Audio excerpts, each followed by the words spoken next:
Ryan, we'll start with you. You're only trailing by 4 at halftime. What was the message to try and turn around in the second? I think they hit 9 threes in the first half, 9 of 17. And one of them was from a back screen we got wrong. But the other 8 felt like they were just from random catch and shoot threes that were kind of self-inflicted from our side of things. And then they hit them. So we had to get that dealt with. So they only hit 1 3 in the second half. We tightened some things up there. Like I said, we didn't think we were playing very well at all. And we're only down 4. So let's just keep going. Eventually, we'll make some shots. Eventually, they cool down a little bit. It's kind of what happened. And then we weren't quite good enough at the end. Well, you came back, you got your noses in front, but you also found yourself down by nearly 10 in that third quarter. Are you proud with how the team fought back, but unfortunately couldn't get it over the line? Yeah, love how they fought back, and that was kind of the message post-game. But we hate the honourable loss rubbish. Again, we lost the game. We came here to win the game.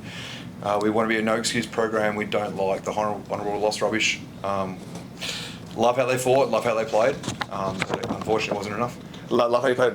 The girl behind you played a very strong game as well. Yeah, terrific inside. Again, gives us a real presence, especially in that rolling coverage we've got. When she gets her head on the rim, she's elite. And you saw it late, that duck-in play we got for her for a layup. Really strong inside presence. Emily, you were going back and forth with Kayla there. It was a great battle. How did you see it? She kicked my ass. She had 28 points. I feel like I did do a great job defensively. I feel like she was getting pretty much what she wanted. So, she's a great player. What's the things to work on ahead of your game next week against Bendigo now? We've got some things to clean up offensively. Clearly, we're mid-restructure of our playbook with some personnel stuff going on, so we're still tweaking that. And at times today it was really, really good, and at times today it was really, really clunky. But we actually get some practice time. We've been playing every third or fourth day for a little while now, so we've had no time on court to fix some things. We now get 6 days, I think it is, before our next game, so we actually get a couple of practice sessions to clean some things up and reset. How hard has it been to adjust your playbook with Ari out of the roster at the moment? A bit of a nightmare. As I said before, back in Perth, we had a 10-day break before Southside, just before Christmas, and we changed a whole bunch of things for Ari, which she then lasted 5 more quarters and went down. And then it was like, okay, we'll get another break here to fix some things. We've played every 4 days. So, and then obviously flights to Townsville and back, and Adelaide and back, and now Sydney and Canberra back. Well, we just had no time.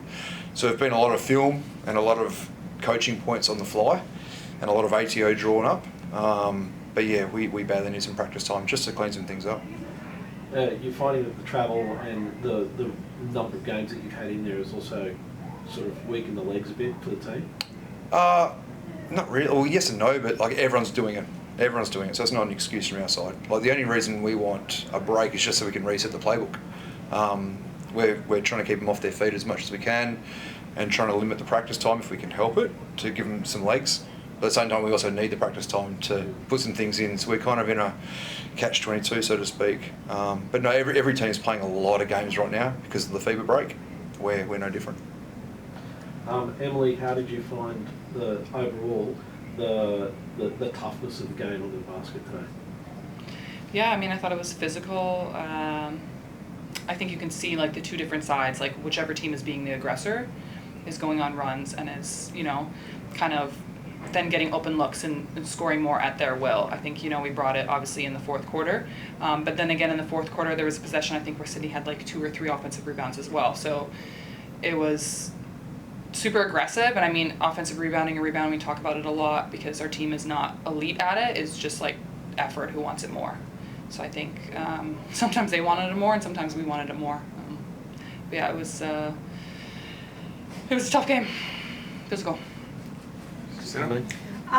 Coach Patrick, we recently from Shooting the Breeze had Amy Atwell as a guest on our podcast, and very entertaining, very great guest. I did ask her about how she thinks that you go about picking a team, because this particular team is essentially a brand new, very new roster to what you had from last season.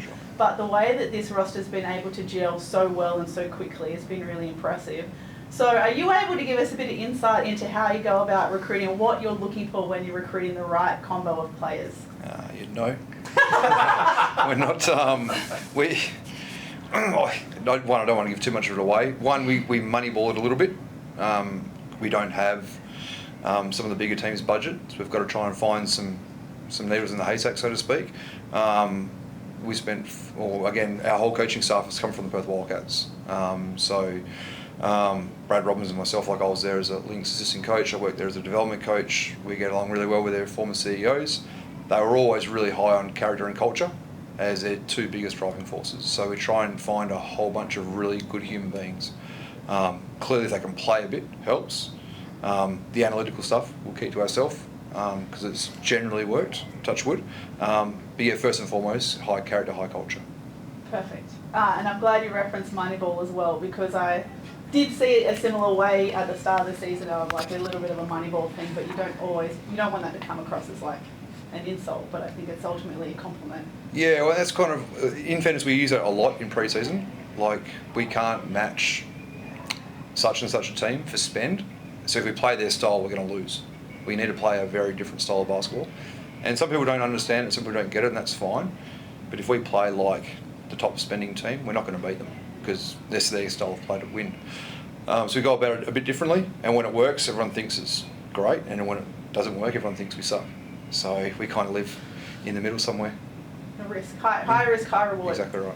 And Emily, coming into a team like that Ryan's just described, and you've been playing so well already, like you've been in this league for years, have we convinced you enough over here in Australia to perhaps come back?